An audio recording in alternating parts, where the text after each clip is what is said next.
విశ్వాస విషయంలో కూడా చిన్న బిడ్డలే మాదిరి. నేను అర్థం కాని పేరు చెప్పి అంకుల్ని అడిగి తేనానా అంటే వాడు లాజిక్ అడగకుండా పోయాడు. ఈరోజు ఏదైనా యేసు ప్రభు నాకు మొర్రపెట్టు నేను నీకు ఉత్తరం ఇస్తాను అని చెబితే మొర్రపెట్టు ఊరుకు అంతే. అప్పచెప్పు నేను చూస్తానన్నాడు, అప్పచెప్పు ఊరుకు అంతే. చింత యావత్తు నా మీద వేయి నేను చూస్తానన్నాడు, ఆయన మీద వేసి ఊరుకు అంతే. అది చిన్న బిడ్డలాగా చేయాల్సిన పని, చిన్న బిడ్డ చేసే పని అది. నువ్వేమో బోర్డు లాజిక్లన్నీ తీసుకొస్తావు. అంటే అన్నయ్య మామూలుగా చిన్న చిన్న బలహీనతలు అయితే కాదు కానీ అన్నయ్య ఇదేందో క్యాన్సర్ అంట అన్నయ్య, ఇదేదో పెద్దదేనంట. పెద్దది అయితే ఇంక పో, మరి నాకు చెప్పటం ఎందుకు, పో పెద్దది వచ్చింది ఇంక పో పెందలాడు పో. అట్లా కోపడవాకన్నయ్య, మామూలుగా కొంచెం పెద్ద సమస్య అని చెబుతున్నాను. పెద్ద సమస్య అయితే చిన్న సమస్య అయితేనే నీకు నాకు పెద్ద సమస్య, అది దేవుడికి పెద్దది కాదుగా. నువ్వు దేవుడి ముందుకు వచ్చి దేవుడికి పెద్ద చిన్న అని చెబుతా ఏంది? ఆయన కనికరం నీ మీదకి వస్తే అది ఎంతటిదైనా సరే అడ్రస్ లేకుండా చేయగలుగుతాడు ఆయన. నమ్మాలి నువ్వు. ప్రభు యొద్దకు వచ్చేవాడు ఆయన ఉన్నాడనియు తనను వెదకు వారికి ఫలము దయచేయువాడనియు రూఢిగా నమ్మాలి కదా మొదట. ఎట్లా?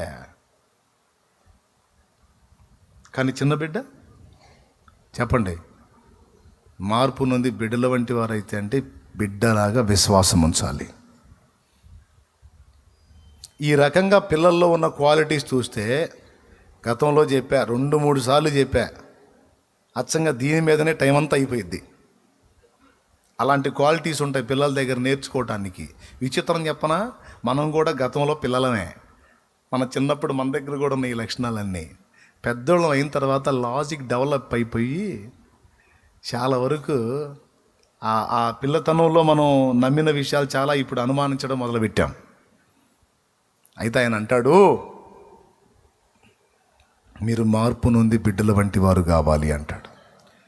అన్ని విషయాల్లో కావాలా, కొన్ని విషయాల్లో కావాలా?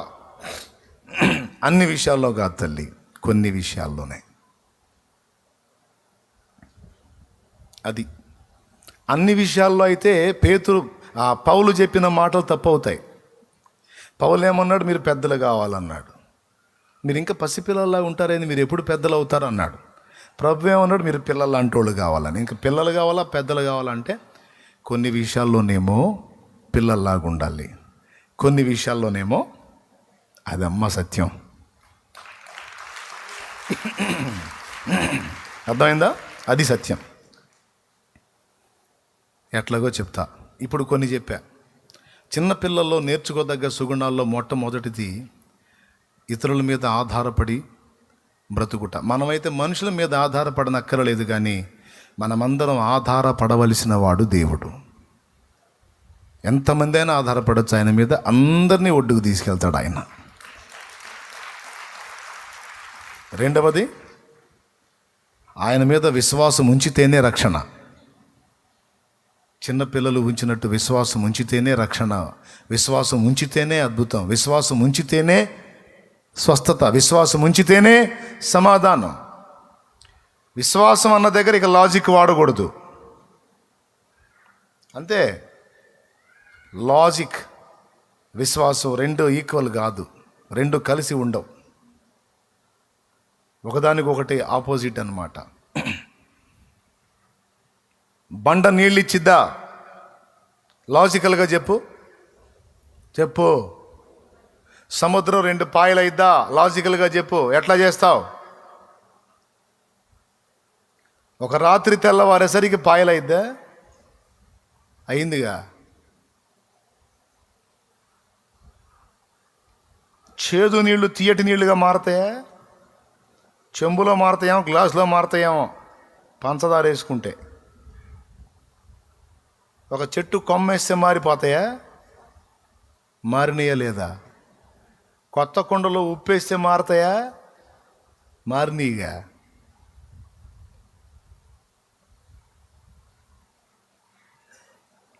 లాజిక్, విశ్వాసం రెండు ఒకదాన్నొకటి విభేదించుకుంటాయి. లాజిక్కి భిన్నంగా ఉంటుంది విశ్వాసం. అంటే ఏంటి? అది ఎంత తర్కానికి వ్యతిరేకంగా ఉన్నా నేను నమ్ముతా.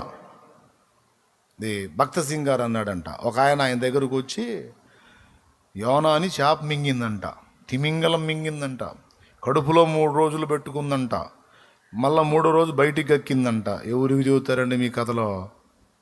తిమింగలం యోనాని మింగటం అంటే భక్త సింగ్ గారు అన్నాడంట, బాబు, యోనా మనిషి, తిమింగలం చాలా పెద్దది.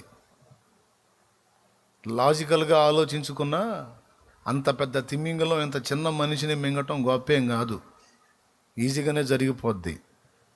కానీ తన చిన్న నోటితో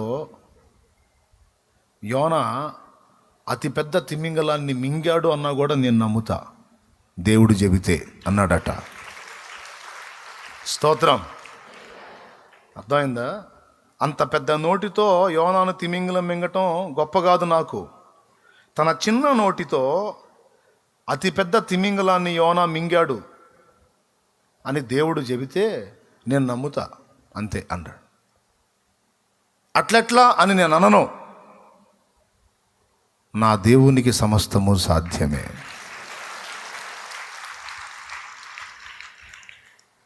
ఏ రోగానికైనా ఏ సమస్యకైనా ఇదే ట్రీట్మెంట్. నేను నమ్ముతా. ఏమని? దేవుడు ఈ పరిస్థితి నుంచి మార్పు తీసుకురాగలడని, ఈ చెడిపోయిన అవయవాన్ని బాగు చేయగలడని, ఈ పాడైపోయిన కుటుంబాన్ని తిరిగి కట్టగలడని, ఈ పాడైపోతున్న బ్రతుకును బాగు చేయగలడని నేను విశ్వాసం ఉంచుతా, నేను నమ్ముతా. ఇంకేం మారిద్దిలేండి, అంత అయిపోయిండ్లా, పాచిపోయిన అన్నం పాకానికి రాదని లేదా, అంతా అయిపోయిందండి, ఇంకేముంది అంటే నువ్వు అనుకో. అట్లా నేను అనుకోను. శూన్యములో నుండి సుందరమైన సృష్టిని తెచ్చిన వాడు నా దేవుడు.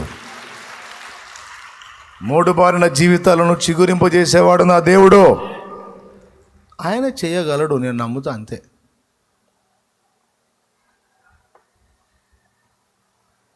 అలాంటి సందేహించని విశ్వాసాన్ని నీ గుండెల్లో కలిగి ఉండు. నువ్వు ఎందుకు మారదో చూద్దాం పరిస్థితి. కానీ కొన్ని ప్రతికూలతలు కనపడ్డప్పుడు విశ్వాసం కంటే కూడా నీలో లాజిక్ పనిచేయటం మొదలుపెట్టింది. అందువల్ల చాలా కార్యాలు బ్రేక్ అయిపోతాయి. అంతే. 2 సువార్థికులు సువార్త ప్రకటించారు. ఆకలి అవుతుంది, బ్రదర్ భోజనం చేద్దామా అన్నారు. వెళ్దాం బ్రదర్ అన్న. 2 కూర్చున్నారు హోటల్లోకి వెళ్ళి. బ్రదర్ ఏం చెబుతాం ఫుడ్ అంటే, బ్రదర్ డబ్బులు ఉన్నాయా నీ దగ్గర అన్నాడు. లేదు నా దగ్గర లేదన్నాడు. నీ దగ్గర ఉన్నాయి? లేవు. ఇద్దరి దగ్గర లేవు. సరే ఒక టీ చెబుదాం బ్రదర్ అన్నాడు. అరే టీ ఏంది బ్రదర్, దేవుడు ఉన్నాడు, విశ్వాసంతో తిందాం, ఆయనే సహాయం చేస్తాడు, ఇది బిల్లు ఆయనే కట్టిస్తాడు, చెప్దాం. బ్రదర్ నాకంత విశ్వాసం లేదు. మరి డబ్బులు లేకుండా హోటల్లోకి వచ్చి ఏంటి దేవుడే బిల్లు కడతాడని తినేంత ధైర్యం నా వల్ల కాదు, నాకంత విశ్వాసం లేదు. ఏమి నీకుంటే నువ్వు తిను, నేను తిన్నావు, నాకు సింగిల్ టీ చాలు, ఏక్ చాయ్ బస్. సరే నీ ఇష్టం. ఆయనకి ఒక చాయ్ చెప్పాడు, సింగిల్ చాయ్, టీ. ఈయన శుభ్రంగా ఫుల్ మిల్స్ తిన్నారు ఇద్దరు. ఈయన తిన్నాడు, ఆయన చాయ్ తాగాడు. తినేటప్పుడు అడిగాడు మధ్యలో, తిను బ్రదరు, అంతగా ఏదైనా ఇబ్బంది అయితే నేను చూసుకుంటా, తిను బ్రదరు, ఆకలితో ఉన్నాను. ఆహాహా అసలు ఏంది, నాకు చాయ్ మస్తు అయిపోయింది. చేతులు కడుక్కొని వచ్చాడు ఈయన. ఆయన కూడా చాయ్ దాకా కప్పు ఆడబెట్టాడు. అప్పటిదాకా సర్వ్ చేసిన ఆయన బిల్లు తెచ్చి ఇచ్చాడు. ఇక ఆ బిల్లు తీసుకున్నాడు. ఆ బిల్లు చేత తీసుకోగానే వెంటనే పక్క టేబుల్ దగ్గర ఉన్న ఆయన వచ్చి ఆ బిల్లు తన చేతిలో రాక్కున్నాడు.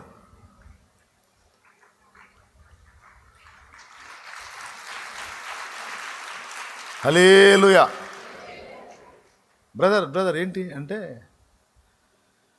బిల్లు నేను కడతాను పాస్టర్ గారు అన్నాడు. మేము సేవకులు నీకెట్ట తెలుసు అన్నాడు. మీరు తినేటప్పుడు ప్రార్థన చేసుకోవటం చూశాను, దైవజనులని అనిపించింది నాకు. ఎన్నో రోజుల నుంచి సేవకులకి ఇంత ఆహారం పెట్టించాలని ఎదురు చూస్తున్నాను, నాకు అవకాశం దొరకలా, తీరిక దొరకలా. ఈరోజు నా అదృష్టం పండి మీరు దొరికారు కాబట్టి ఆల్రెడీ తినేశారు కనుక ఈ బిల్లు నన్ను కట్టనేయండి, దయచేసి నాకు అవకాశం ఇవ్వండి అన్నాడు.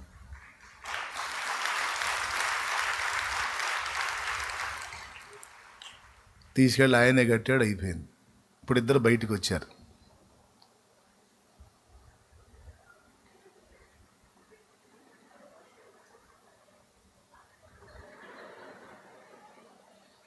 దేవునికి స్తోత్రం. పాస్టర్ గారు తినవయ్యా అంటే నాకు అంత విశ్వాసం లేదంటే, లేదు బ్రదరు, నాకు ఫస్ట్ నుంచి నీ విశ్వాసం గొప్పది బ్రదరు, నీ విశ్వాసం గొప్పది. కానీ అదే నాకు ఇదే సమస్య అయిపోయింది. నేనేమో అన్నీ లాజికల్గా ఆలోచించి చాలా పోగొట్టుకుంటున్నా బ్రదర్ నేను. అంతే బ్రదరు. ఎక్కడ బ్రదర్, ఎక్కడ? చచ్చినవాడు తిరిగి లేచినప్పుడు ఏ లాజిక్ ప్రకారం లేచాడు బ్రదర్? యాయిరు కూతురు లేచినప్పుడు ఏ లాజికల్గా లేచింది? ఏ లాజిక్ను బట్టి లేచింది? చనిపోయిన లాజరు 4వ రోజు ఏ లాజిక్ను బట్టి లేచాడు?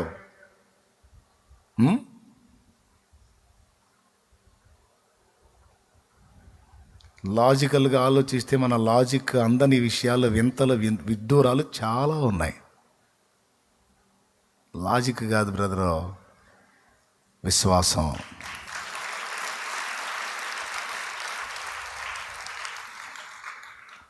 హల్లెలూయా. విశ్వాసం, దాన్నే మెయిన్గా దృఢపరచుకోవాలి, బలపరుచుకోవాలి, దానిలోనే ప్రోత్సహించబడాలి. పసిబిడ్డ విశ్వాసం అలా ఉంటుంది, తిరుగుండదు ఇక.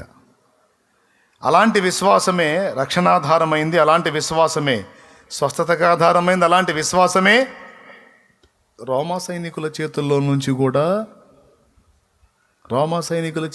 నుంచి కూడా పేతుర్ని బయటికి తెచ్చింది. మీరు స్ట్రైట్గా నాకు చెప్పండి, ప్రార్థించిన వాళ్ళందరి ప్రార్థన ఫలమా, చిన్నదాని విశ్వాస ఫలమా? ఎవరిని బట్టి వచ్చాడంటాం మీరు చెప్పండి? రోజైనా బట్టా లేదా వాళ్ళందరిని బట్టా? వాళ్ళందరూ కలిసి భారం కలిగి యేసునామములో పేతురు సంఖ్యలు తెగిపోవును కాక అన ఎగిరెగిరి అంటమైతే అంటున్నారు, కానీ అదంత తేలిక కాదులే ప్రభువా. లోపల వాస్తవం అది. అట్ట కాకుండా వాళ్ళది రూఢి అని నమ్మితే రోదేని పిచ్చిదని ఎందుకన్నారు? వాళ్ళు పిచ్చోళ్ళు. ఎగిరెగిరి చేయటం అయితే చేస్తున్నారు కానీ నమ్మట్లా. ఇప్పుడు ఆ సంఖ్యలో మనం అందరం చాలామంది ఉన్నామండి. రోజేలు తక్కువ,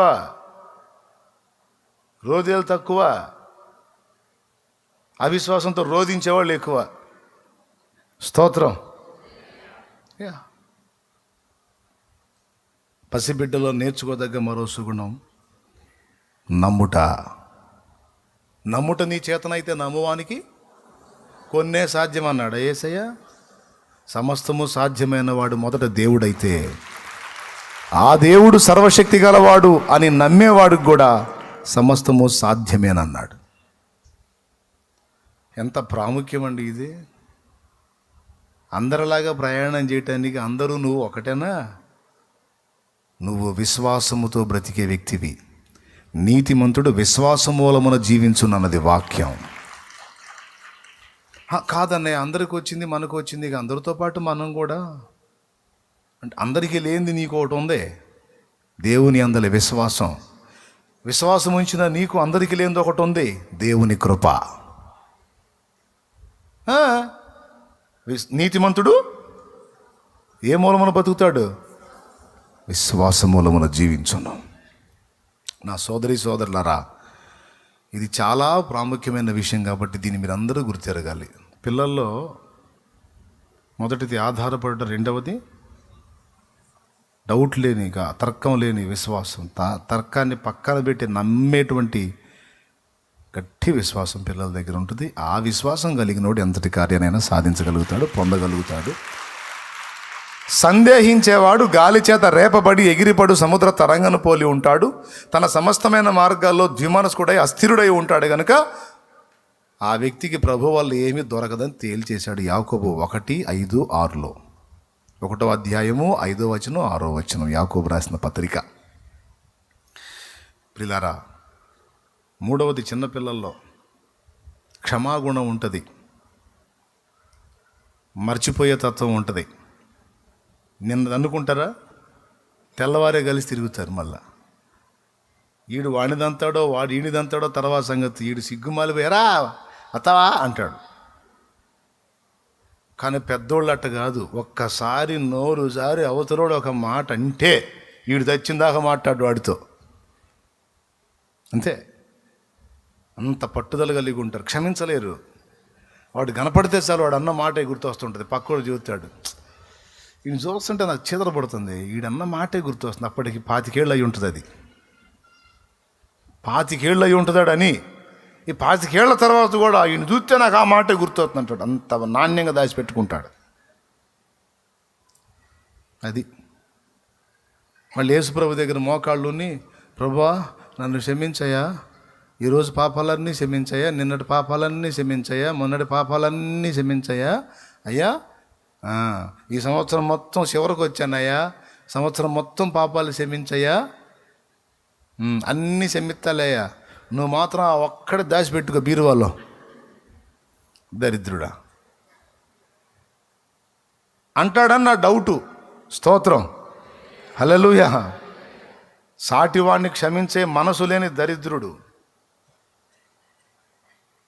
దయాగుణం క్షమాగుణం లేని ఆధ్యాత్మిక దరిద్రుడు, దరిద్రురాలు. ఎవరైతే క్షమించలేకపోయారో వాళ్ళని అంటున్నాను నేను. అందరు నన్ను అనుకోవద్దు. నువ్వు ఎవరినైనా క్షమించకపోయావంటే ఆ దరిద్రుల లిస్టులో నువ్వు కూడా ఉన్నావు. దేవునికి స్తోత్రం. అంతే పక్క. దేవుడి దగ్గర కూర్చొని కదిలితే క్షమించాయా, మెదిలితే క్షమించాయా అంటాం కాదు. ఒక్కటే చెప్పాడు, మా రుణస్థులను మేము క్షమించున్న ప్రకారము నీవు మా, అంతే, మా ఎడల అపరాధం చేసిన వారిని మేము క్షమించున్న ప్రకారము. అసలు మన్నోడితోనే అనిపిస్తున్నాడు. ప్రభువా ముందు మేము క్షమించాలి, తర్వాత నువ్వు క్షమించాలని మన్నోడితోనే అనిపిస్తున్నాడు. మావులోడు కాదు ఆయన. ప్రభువా మమ్మల్ని క్షమించు అంటే, ఏయ్ ముందు మాట ఏంది? మేము క్షమించాలి. చెప్పు, సరిగ్గా చెప్పు. మేము క్షమించాలి, నువ్వు మమ్మల్ని క్షమించాలి. అది అది పదం. అది ముందెవరు? మేమే. చెప్పు, మేమే. ఎవరిని? మా ఎడల అపరాధం చేసిన వారిని ఏం చేయాలి? క్షమించాలి. ఆ తర్వాత అడుగు నన్ను. నువ్వేమో అవతలోడు ఒక్క మాట అంటే, అవతల ఒక మాట అంటేనే సంవత్సరాలు దాచిపెడతా బీరువాలో. నువ్వు 24 చేస్తే నేను అన్ని క్షమించాలా? ఒక్కడు కూడా వదిలిపెట్టను. చెప్పాలి, మొత్తం లెక్క చెప్పాలా. నేను ఎందుకు వదలాలేంది? నువ్వు వదిలేవేంది? పక్కా బ్రదర్, జోగ్గాది ఇది పక్కా పక్కా. ఎందుకంటే 2 సార్లు నొక్కాడు ఈ పాయింట్ని. పరలోక ప్రార్థన నేర్పేటప్పుడు మిగిలిన అంశాలన్నీ ఒక్కసారి వచ్చినా ఇదొక్క పాయింట్ మాత్రం చివరిలో మళ్ళా రెట్టిస్తాడు. మనుషుల అపరాధములు మీరు క్షమించినట్ల మీ పరలోకపు తండ్రి మీ అపరాధములు క్షమించును అని 2 సార్లు రెట్టించాడు ఈ ఒక్కదాన్ని. ఆత్మీయతలు ఎదిగిన వాళ్ళు దేవునితో కూడా అంతే అంటారు. దేవునితో అంతే అంటారు. యేసయ్యా నేర్పయ్యా, నేర్పు, మొద్దునయ్యా, ఒక దెబ్బ కొట్టు నన్ను, నేర్పయ్యా, నేర్పు.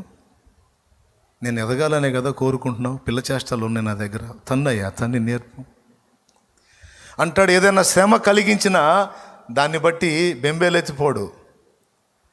నా మంచికే దేవుడు అనుమతించాడని సంతోషిస్తాడు.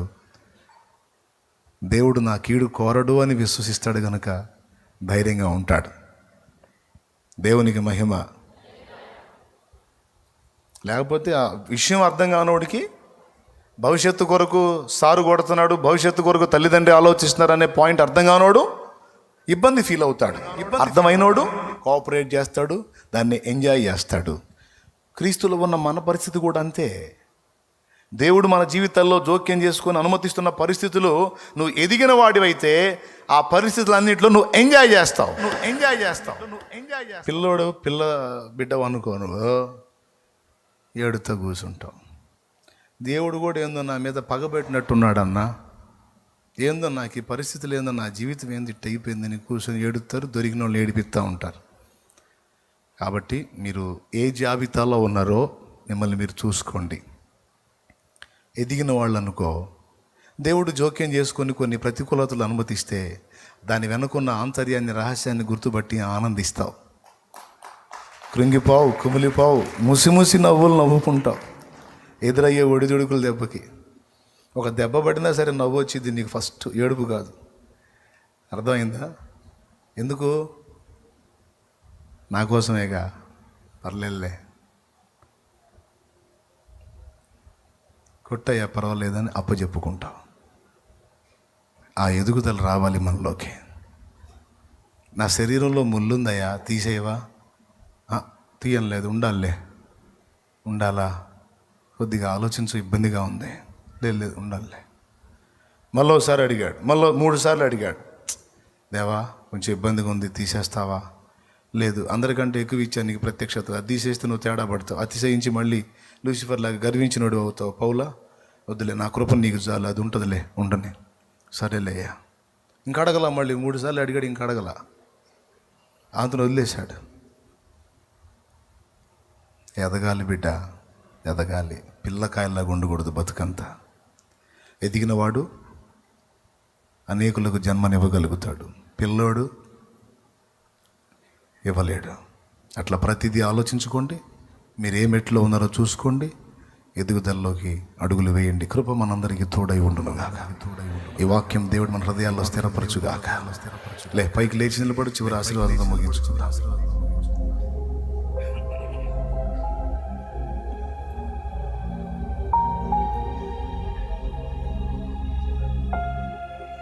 దేవుని కదలికల్ని ఎదిగిన వ్యక్తి అర్థం చేసుకున్నట్టు ఆత్మీయ పిల్లతనంలో ఉన్న వాళ్ళు అర్థం చేసుకోలేరు. దేవుని ఆలోచనల్ని, దేవుని కదలికల్ని ఎదిగిన వాళ్ళు అర్థం చేసుకున్నట్టు పిల్లలు అర్థం చేసుకోలేరు. నువ్వు అర్థం చేసుకోవాలి, నేను అర్థం చేసుకోవాలి. హల్లెలూయా, హల్లెలూయా. ఇంకొకటి చెప్పనా?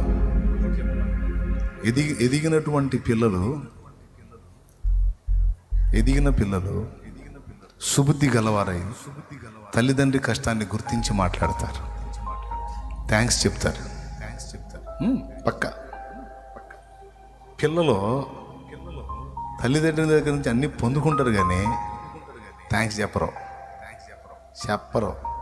చెప్పమని మనం నేర్పితే చెబుతారు, వాళ్ళకి తెలియదు.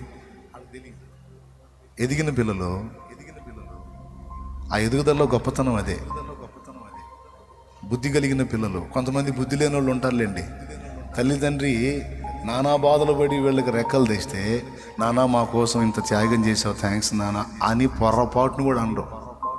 అమ్మ మా కోసం చాలా కష్టపడ్డావే అమ్మ అని అమ్మను ఒక్కసారి మెచ్చుకోరు.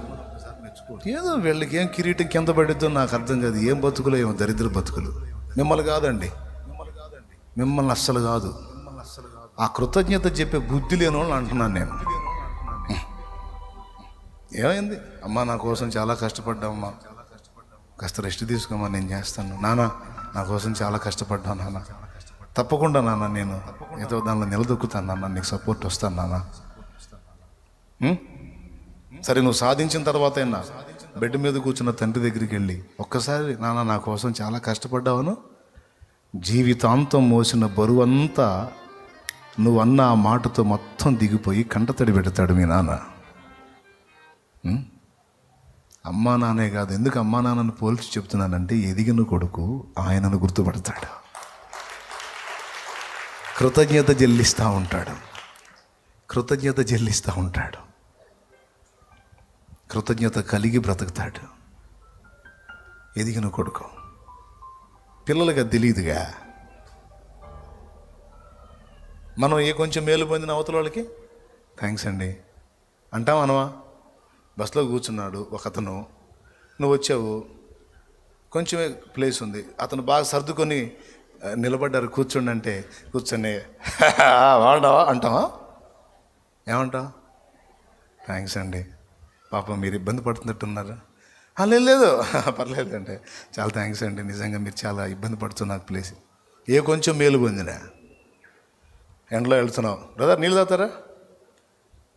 నిజంగా చాలా దప్పిక అవుతుందండి, చాలా థ్యాంక్స్ అండి నాకు నీళ్ళు ఇచ్చి. పిల్లలు చెబుతారా అంకుల్ థ్యాంక్ యూ అంటారా? అనరు. పొందుకొని వెళ్ళిపోతాడు పిల్లోడికి, అది తెలియదు. మనం నేర్పితే అంటాడు. దేవునికి మహిమ. ఎదిగిన బిడ్డ తల్లిదండ్రిని గుర్తించి మాట్లాడినట్టు దేవుణ్ణి గుర్తిస్తాడు. అయ్యా ఏం చేయాలయ్యా నువ్వు నాకు? ఇంకేం చేయాలి? ప్రాణమే దారపోసావు కదా, ప్రాణమే నిలువున పెట్టేశావు కదా, ఇంకేం చేయాలి? ఏది ఇవ్వలేదని అనాలి నిన్ను? డబ్బు ఇవ్వలేదనమంటావా? ఐశ్వర్యం ఇవ్వలేదనమంటావా? ఘనత ఇవ్వలేదు ఏందయ్యా అనమంటావా? ఏది ఉన్నా లేకపోయినా ప్రాణం కంటే ఎక్కువ ప్రేమించిన నువ్వు ఉన్నావు. నీ ప్రాణమే నా కోసం నిలువున్న ధారపోసావు, అందుకు స్తోత్రం అయ్యా. ఇంకేమున్నా లేకపోయినా అను. నువ్వు దేవుడు చేసిన కార్యాలనైనా గుర్తించి మాట్లాడాలండి. మనుషులు చేసిన కార్యాలనైనా గుర్తించి మాట్లాడాలి. ఎంత తృప్తి ఉంటుందో నీకు తెలియదు. స్తోత్రం. నీ కష్టాన్ని గుర్తిస్తే నీకు ఎలా ఉంటుంది? ఎవరైనా బరువు అనిపిస్తుంది కదే. జన్మనిచ్చిన తల్లిదండ్రులైనా మన కోసం కష్టపడ్డ వారు ఎవరినైనా గుర్తించి మాట్లాడాలి. ఆ బుద్ధి మంచిది, అది ఎదిగినోడి మైండ్. రైట్. ఇంకా మిమ్మల్ని ఇబ్బంది పెట్టను. ఇబ్బంది పెట్టానా? ఇబ్బంది అయినా కాకపోయినా చేయగలిగింది ఏం లేదు, మాట్లాడేశా. ప్రేమస్వరూపి, నా హృదయంలో నువ్వు ఉంచిన మాటలు బిడ్డలతో పంచుకున్నా. చాలాసేపు హాయిగా ప్రార్థన చేసుకున్నాం, మంచిగా నీ సంగతులు మాట్లాడుకున్నాం.